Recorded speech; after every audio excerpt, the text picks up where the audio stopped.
So this past weekend, former President Donald Trump had some pretty harsh words for fellow Republicans, Senate Minority Leader now, McConnell, as well as former Vice President Mike Pence. Do you think that that kind of action helps the party, hurts the party?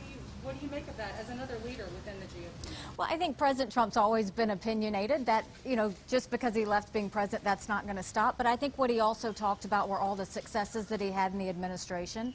And I think that's what Republicans are uniting on. I mean, if you look at the whole situation, I mean, every day Biden and Kamala Harris are in office unites the Republicans based on the fact that he's literally done multiple Trump reversals that have been harmful. So, the president's not going to change his style just because he left the president's office. But the idea that he was able to say, let's focus down, let's remember the things we fought for, let's keep on doing it because that's a winning record to go forward, I think was important. He still has a lot of popularity. If he runs again in 2024, will you support him? Yes. If he decides that he's going to run, would that preclude any sort of run that you would possibly make yourself? I would not run if President Trump ran.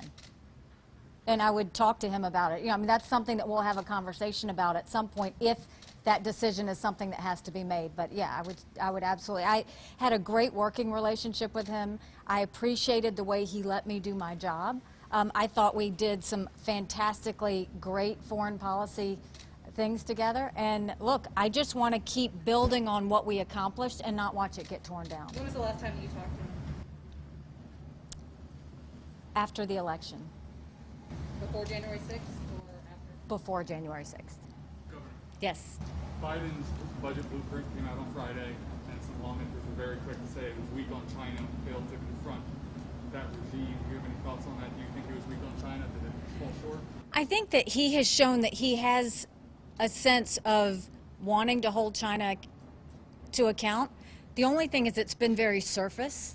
And I think we have to wait and see what he does. What he needs to understand is they're building up their military stronger than before. They've got the largest naval fleet in the world. What they're doing with the slavery that's happening with the Uyghurs and the physical and sexual abuse, what's he going to do to hold them to account? What's he going to do about the hacks and the intellectual property theft that we continue to see? And is he going to support a boycott on the Olympics? I mean, when you look at the situation, really watching Biden go and hold Georgia to account, when they expanded voter rights, and you're not going to say anything about the slavery that's happening in China?